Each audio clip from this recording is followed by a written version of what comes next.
Friendship isn't the big things, it's a million little things. Hello there friends, and welcome to this, another episode of A Million Little TV Shows podcast. This is where we break down and discuss episodes of TV shows that you may not have even heard of. I believe these TV shows need a little more love, and that is what this platform is here to do. Each week we will be covering different shows from all over the globe. We'll be breaking down each episode, giving you the main highlights, and going through it bit by bit. But for now, I think it's best that we find out what's on the menu today.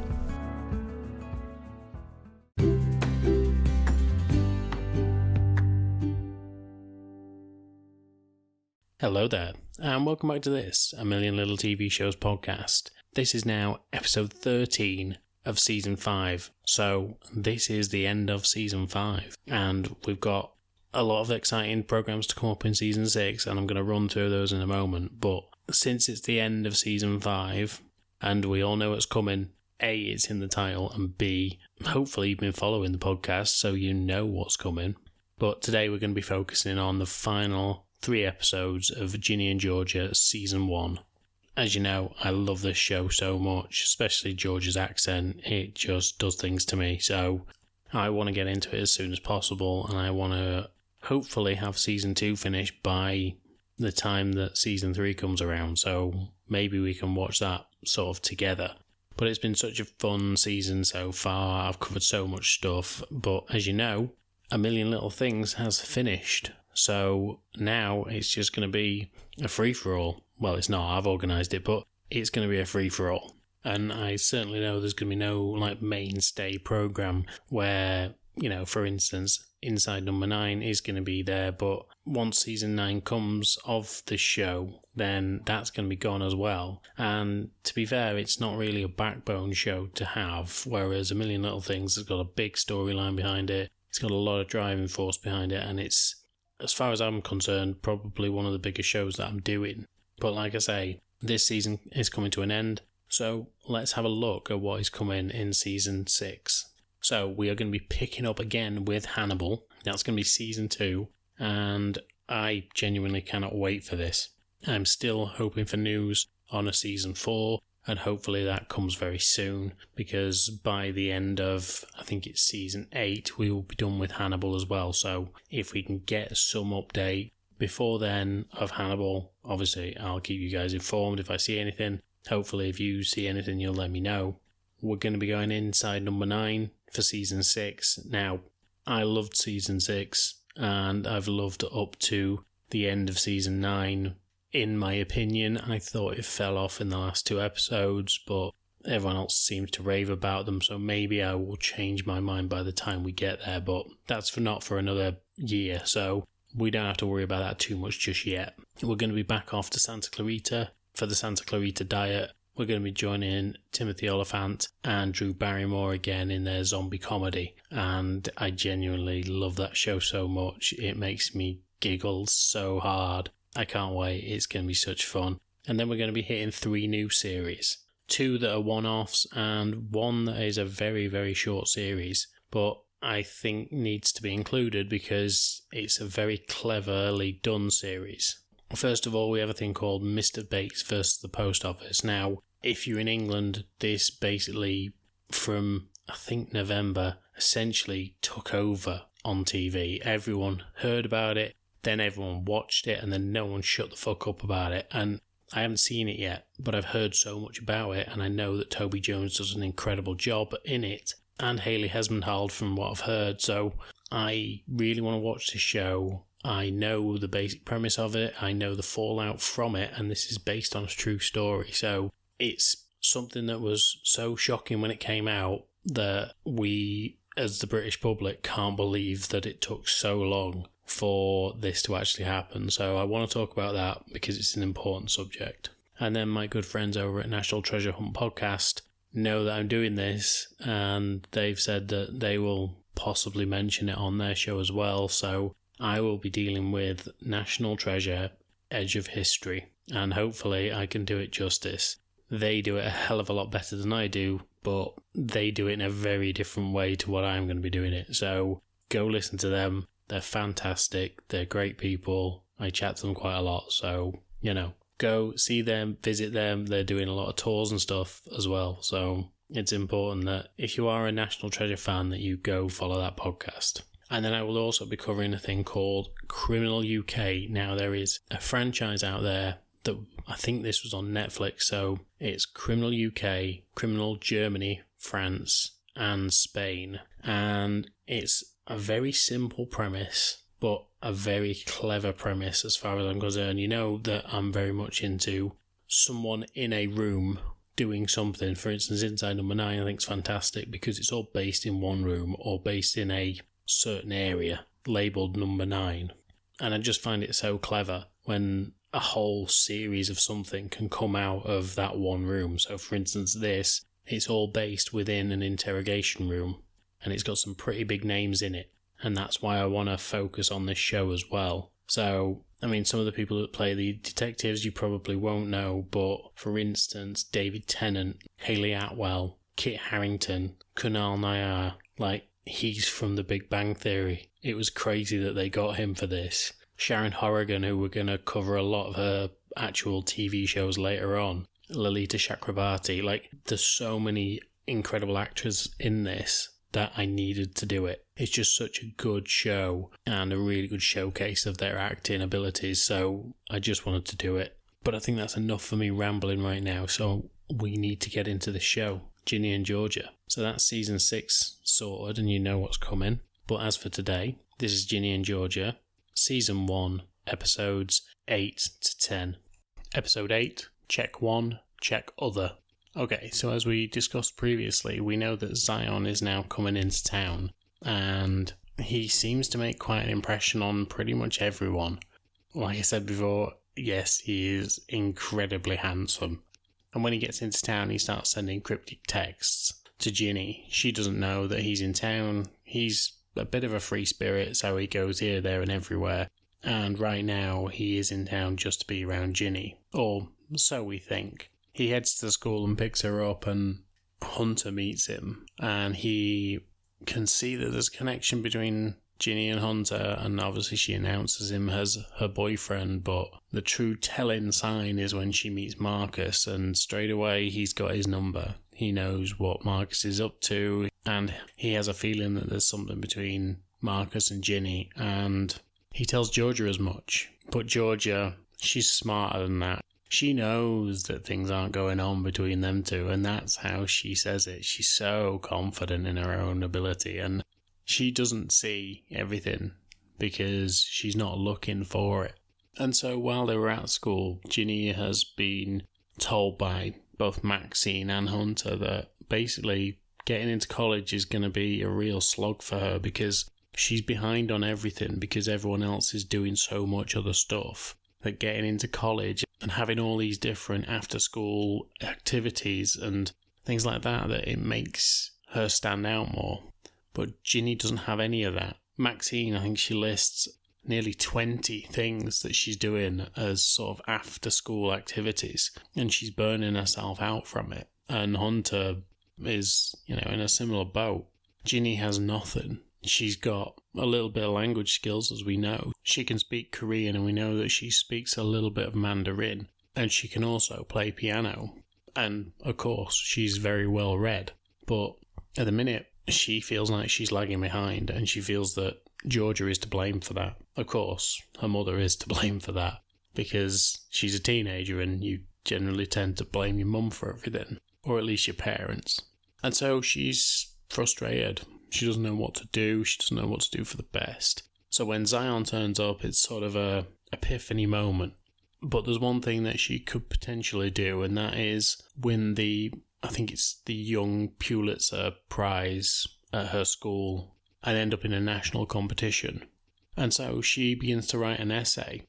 But as she is writing it, she doesn't know what to write. She wants to write about Wellsbury because that's the thing that she thinks will help her along. The only problem is this is for a college application as well, so it wouldn't really matter about Wellsbury being the place that she needs to be because at the end of the day, she actually wants to move away and be at college. So, I mean, it could be in Boston, but who knows where she wants to end up. So when Zion turns up, it sort of turns things around for her. She gets to see her dad very rarely, but he wants to inspire her. He wants to show her a different side, a place where people will actually speak from the heart, and gives her an idea of how to actually prepare this piece of writing that she's got to do. And so he takes her to a slam poetry event. While they're there, Ginny is basically asking him, look, don't do anything with Mom, because you two have a thing, and I know you've got a thing, and whenever you're here, it ends up being that you do something stupid with Mom and then you have to leave. And she says that they're both happy where they are. Obviously, Georgia's now got Paul and her job, and at the minute they're in the middle of a campaign so that Paul can keep his job as the mayor of the town and be re-elected. And so Zion being there is possibly going to complicate things, because Georgia has always had a thing about Zion turning up. So it makes sense that Ginny is worried that her dad's going to end up leaving again. He reassures her, and while they're at this slam poetry event, he actually announces that he's not going to be leaving her anytime soon either, because it wouldn't be fair on Ginny. He just wants to be there for his daughter and no other reason. And Ginny is comforted by this. Throughout the episode, we see that Ginny is really trying hard with this essay that she's got to do, and when she actually delivers the essay, she delivers it in the way of slam poetry. And it seems by far the best in the class, but of course, she believes that her teacher is racist, and therefore doesn't want to actually acknowledge the work that she's done. He tells her that it's good, but it wasn't conventional. And so he doesn't think that she would have won with that anyway at Nationals. And the teacher actually picks Hunter's work as being the best. And that leads to a massive argument between both Hunter and Ginny later on over the fact that she thinks that her teacher is racist and he doesn't because he's Asian. And they end up getting into a war of the races, I suppose is the best way to put it, where basically they come up with the fact that in whatever culture they are in, neither of them are actually supported by the culture that they're meant to be coming from. And so they both feel a little bit lost by the fact that they're of mixed race. Eventually Ginny and Hunter fall out, and she tells him to leave. They're at Ginny's house at this point. And it's at this point that basically everything starts to fall apart a little bit for Ginny. And she's not the only one who's having problems at the minute, because Abby texts the group and tells them to come to Joe's restaurant. And when they get there, Abby is in an absolute state. We see her earlier on and she is not. We see her quite a few times and she is not in a good place. And obviously her parents are getting divorced and it's hit her hard, but nobody else knows. Ginny's got an inkling, but nobody knows for sure. And so when they turn up, eventually they speak about everything that's been going on between the group, because they've all been MIA. They've all ignored Abby. Nora's ended up talking to her mum about something that Georgia did while they were at the house, and so now that's being held against Paul Randolph while he's doing his mayoral campaign. So things are just a bit of a mess. And Maxine ended up having sex, but that's another thing. And so the group realise that they need to start sticking together as well. But Ginny is still having a pretty tough time of it. She's just broke up with her boyfriend. Her dad's back in town. She doesn't know what to do. With this whole story that's come out about Georgia, Paul Randolph has basically said for her not to come to a campaign meeting. And due to that, she's ended up sleeping with Zion, even though both of them said that they wouldn't sleep together, they wouldn't do anything. They've now slept together. So Ginny comes home. She's just had this brutal argument with her boyfriend. She's just found out that she's a bad friend. She's come back. She's got her dad and her mum in bed together, even though they said they wouldn't. And the last person that she could potentially piss off right now is Marcus.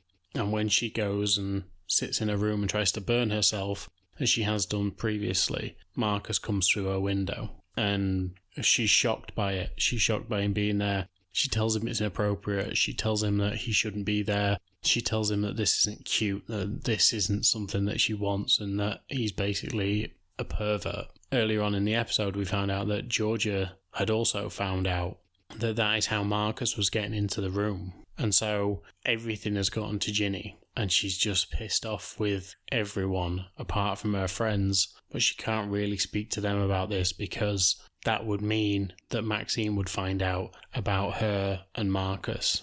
So at the minute, it's just a bit of a mess.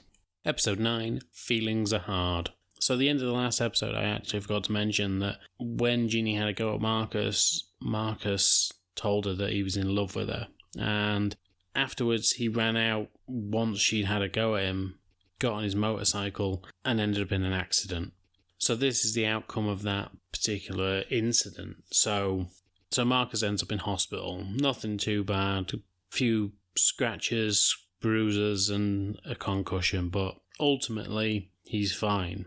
But of course, at this point, Ginny is now starting to worry. She's obviously heard about the accident, and she is devastated, knowing that it's her that basically caused this. She's obviously got a lot of stuff going on with her mum and dad, and her friends, and Hunter, of course, but Marcus was the one that she really didn't want to hurt, and it turns out that she has, and not just emotionally, but physically.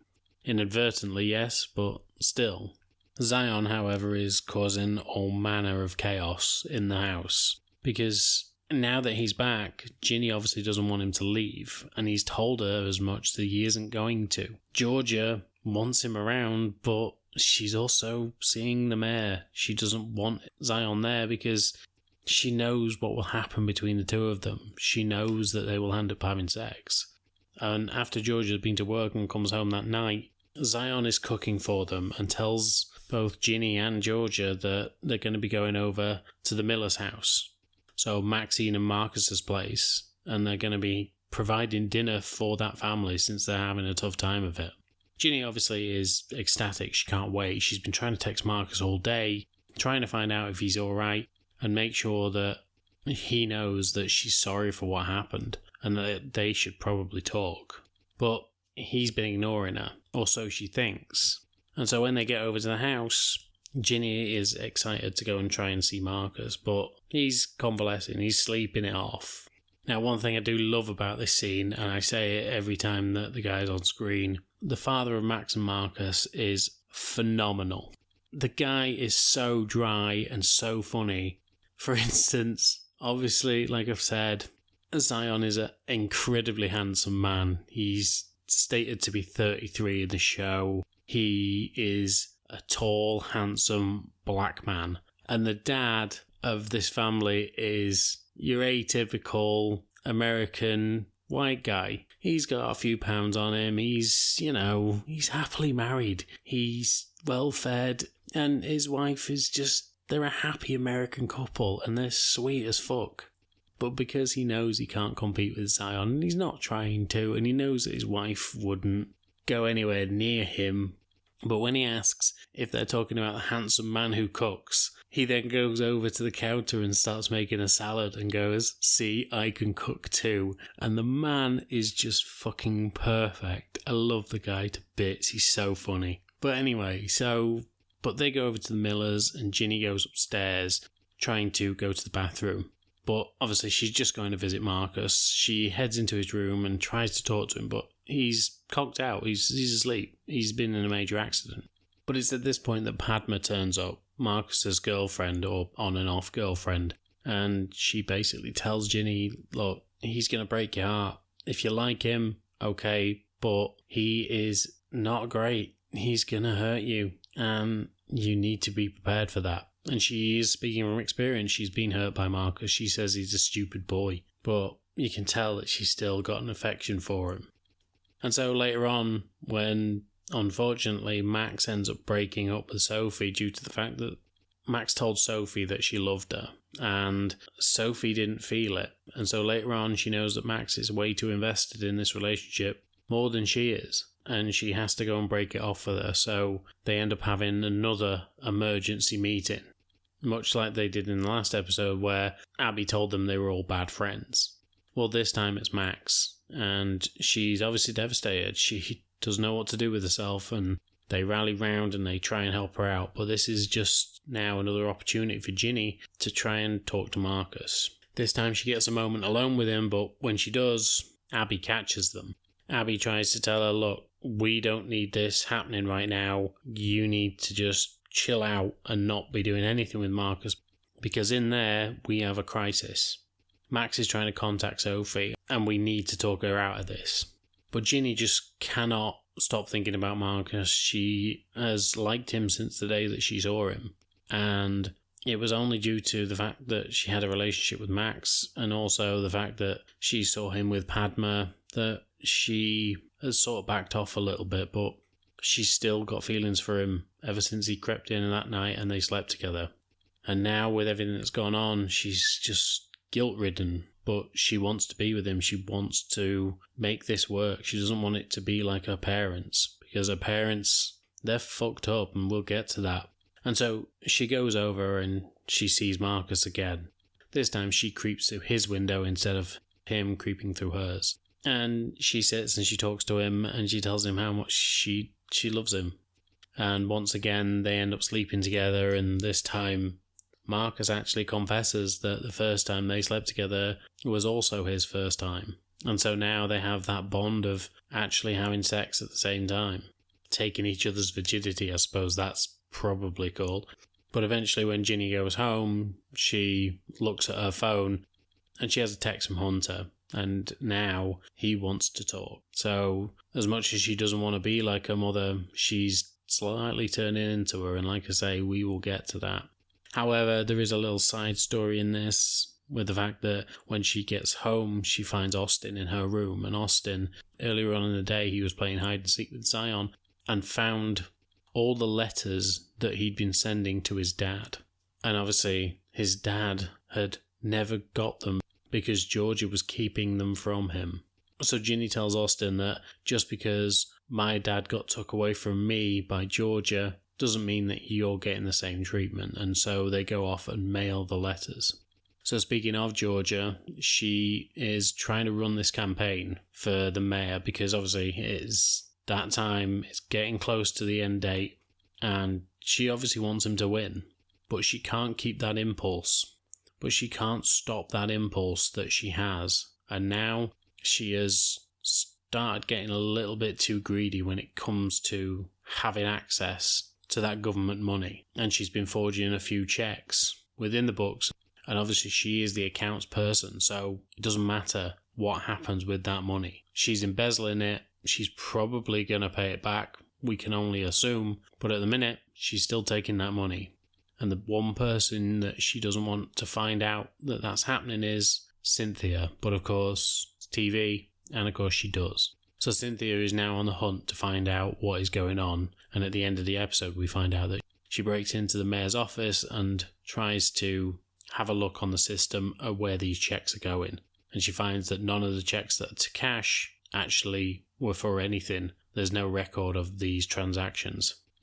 After Georgia and Zion slept together, and Zion tells her that he is in this for the long haul and that he's going to be staying, he's got a flat in Boston and he wants them to all work it out, she tells him that she's going to go speak to Paul, the mayor. But when she gets there, he basically says, I knew something like this would happen, but don't let this end us. I was prepared for this. You don't think that I see what you are, or you don't think I see who you are. You're hungry for power, and I'm hungry for power too. This works for us. I don't want you to go and be with him and make a mistake. You can stay here and we can be together.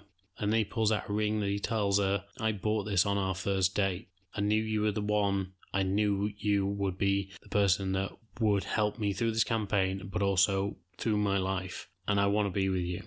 Zion, while she was at this fundraising event, saw Georgia doing what she was doing. And he realised that he was not making this easy on her, so he has already gone home and packed a bag. When Georgia gets home, she finds him sat waiting with this bag, and he tells her that he's leaving. She sheds a tear and looks absolutely devastated, and you can see that there's no visible ring on her finger, so she obviously didn't accept Paul's offer. She's obviously come home to Zion to be with him, and he's just broken her heart. And then she sits down, wipes her tears away, and pulls out the ring. So it's evident that she wasn't going to go with Zion. She had already accepted the mayor's offer. And throughout the episode, Georgia gets a mysterious package from someone. And it's only at the end of the episode that we find out that her previous husband, Kenny, has had his body exhumed, and not by the actual people who were investigating his murder, and now they have no body to test whether Kenny had died from wolfsbane poisoning. And one other thing I forgot to mention in the last episode is the fact that we see the capability of Georgia. This isn't the first time that she's done this. We see in an earlier part of her life that after she shot her stepfather in the hand, and just after she thought Ginny was going to get taken away from her, she marries a man to ensure that that doesn't happen. And she ends up feeding him a bunch of pills because she doesn't like the way that he treats her. So Georgia has a past, and she is really trying to run away from it. And finally, for this episode, this season of Ginny and Georgia, and this season of this podcast, episode 10, the worst betrayal since Jordan and Kylie. And again, I forgot to mention that at the end of the last episode, Max actually finds out that Marcus and Ginny have been sleeping together. And she finds out when she finds Marcus's phone, because Marcus thought that he lost it when he actually had his accident, but it was down the back of the sofa the whole time. And when Max finds it, she finds all the text messages from Marcus and realizes that they've been sleeping together. And so she's pissed. One thing that I love about Max is this just energy of the poor girl. She is absolutely bananas. She is nuts. And one thing that I don't like about her too much is that there's so much drama around her because she seems to create a lot of drama. And that's then what becomes the driving force for the first part of this story. So she's obviously pissed at Ginny, and she decides that they're going to start ignoring Ginny. Her and the other girls, Abby and Nora, are going to be avoiding Ginny at all costs. But due to that, obviously, it's always going to come to a head. So when it does, it ends up involving all the young cast. Apart from obviously Austin, because he's got nothing to do with this story. But it involves all the young cast. So you get Nora, Abby, Ginny, Max, Marcus, and Hunter all involved in this. And by the end, virtually everyone has fallen out with everyone. Because Ginny and Max get into it. Ginny then has a go at Abby and tells her basically that she can't believe that Abby told Max about Ginny and Marcus, but of course that's not how she knows. So then Max starts blaming Abby as well. Abby then just outright tells Hunter when he turns up that Ginny slept with Marcus, and then when Marcus turns up, obviously he sees everyone arguing and just thinks that the best thing to do would just say it was a mistake, which of course it wasn't. He and Ginny are in love, and so that's the worst thing he could have said, eventually invalidating everything that's just going on right there and then, because she was happy to fight for Marcus when it was love, and now he's just said it's a mistake. And so now Ginny doesn't know what to do. So Ginny's in a real state, and by the end of the episode, she feels she has only one option. She has also ended up meeting up with this PI. The PI came into where she works and has started talking to her about what's been going on with Georgia. And he tells her exactly the story that he knows, that she killed Kenny. You bastard. And, sorry, that South Park reference will never leave me. So when she's killed Kenny, he's basically told Ginny that wolfsbane was involved, and has she seen this sort of plant around the house, which Ginny obviously has, and she saw it when Kenny was actually killed, because she saw Georgia mixing it into his drink, and so now she knows the exact monster she's living with. So Ginny goes home, she packs her bag, she gets Austin with her, and she gets on a bike, Marcus's bike in fact, and she rides out of town. And that's how the episode ends, with Ginny riding out of town. For Georgia, however, she's got a whole different story going on. With the fact that it's the closing days of the election and votes are being cast, Cynthia comes into the mayor's office and tries to accuse Georgia of embezzlement. But when they actually check the books, yes, okay, there are some checks to cash in there, but all the cash has been mysteriously put back that day and there's not a cent out of place. So it turns out that Georgia has actually managed somehow, well, we know how, because the will has been released. There was no body found in the grave, so they couldn't test. So they had to relinquish the actual will so the will could no longer be contested. And so Georgia now has the money that she was owed. And so she has paid back all the money that she took from the government, and now all the books balance, just as I said they would. But the issue there is that Paul's other assistant has noticed that, yes, the money is all there, but there was one lump sum put in after multiple checks had been taken out. And so that does not look good, but there's no need for a further investigation at that point, because they know they're going to win, because Cynthia is starting to look a little bit crazy, accusing people of embezzlement when all the money's there. So how could anyone be embezzling? And so Georgia seems to have got away with this one, but this PI is still on her tail. And after the election's won, while she is speaking to this PI and he's asking where the body ended up, Georgia tells him outright, just as fireworks are going off above Paul Randolph's head. And she tells the PI that she loves fireworks so much because they tend to scatter the ashes. And the chills that go down my spine when I watch that scene again, fucking hell. Again, I said it was dark. I said it was a dark comedy, and it is. It's fucking brutal at times. To think that she had this guy dug up, burnt, and then scattered his ashes over her new over her new husband's or husband-to-be's ceremony as he became the mayor for a second term in that town is chilling. But I love her. I think she's fucking great. And that's worrying, but I think she's fantastic. So, yeah, this show's fun. So fun, and I can't wait to cover a second season. And that's it. We're done for another season of A Million Little TV Shows. And it's going to be weird next season with the fact that I have no A Million Little Things to talk about. But I'm quite glad of the fact that I haven't, because it's been emotionally draining. It really has. I love the show. I really do. It's fantastic. But my God, it's tiring. It really is. But as for Ginny and Georgia, we've got a lot to go at next season. Where's Ginny gone with Austin? She's running just like Georgia did. She is displaying tropes that Georgia did for a long time. And just when Georgia seems settled, Ginny has gone off the rails. She's obviously lost her friends. She has been told that it was a mistake by the person that she loves more than anyone. Her and, the boyfriend were going to have to split up, but her and Hunter have split, even though she does care and have love for him. And she feels isolated at the school that she's at. She feels weird at the school that she's at, and she just doesn't seem to fit in. The only time she did fit in was when Max actually reached out a hand, and that hand's no longer there. Georgia, however, just seems to be getting darker and darker.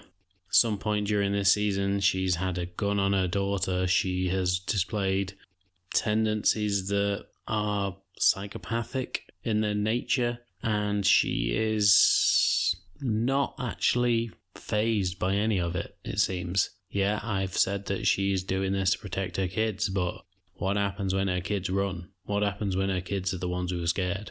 Obviously, she has had a lot of relationship issues as well, because we've seen the fact that she was abused as a child. She ended up shooting her stepfather in the hand. She ran away, nearly lost her daughter, got pregnant at 15, nearly lost her daughter at 17, ended up having to marry someone just so she could keep hold of her daughter. He is now missing.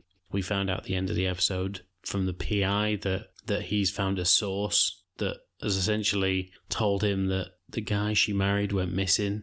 And then later on in life, she's ended up meeting Kenny, and now he's dead at her hand, and we know it's at her hand. We've also got Austin's dad, who is in prison for some reason. We're not sure of why yet. And so it is a lot to be going with Georgia. There is a lot of history and a lot of mess, and it doesn't seem like any of it's going to be cleaned up anytime soon. And now she is, dare I say it, the most powerful woman in that town. She is married to the mayor, and she works in the mayor's office. So the next season of Ginny and Georgia will be very, very interesting. But I think that's it for my coverage of Ginny and Georgia. It is such a fun show, desperately dark at times, but I do love it. I really do. That southern accent. Told you, gets to you. It really does.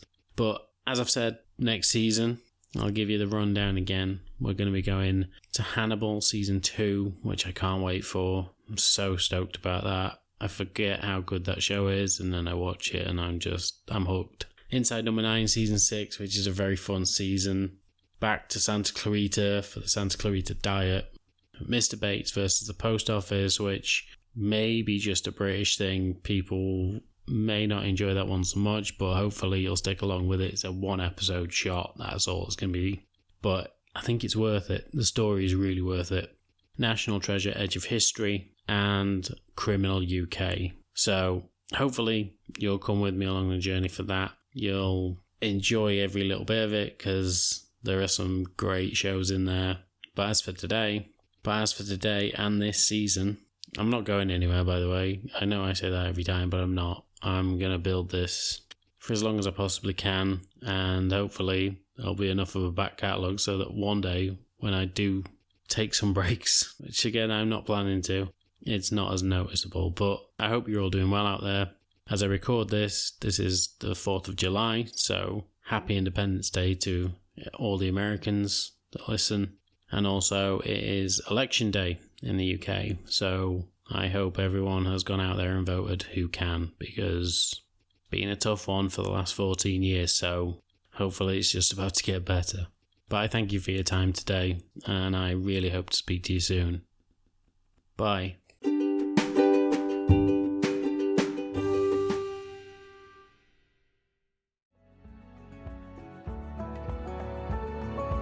And that is it for now, amigos. And yes, I am as angry as you are at me for that sentence, but I hope you enjoyed the show and had some fun along the way. It means a lot that you are listening and supporting me. This is an independent podcast after all, and doesn't get a lot of backing, so it is great to know that you're out there, you're listening. And if you want to come talk to me on any of the platforms I'm on, just come say hi. I'm on Instagram, I'm on Twitter, and I'm even a little bit on TikTok. I don't post that much, but I'm on there. And you can also drop comments in the comment sections on any of the platforms: Spotify, Apple Podcasts, Podbean, wherever you get your podcasts from. But as always, thank you for your time, and I will speak to you soon.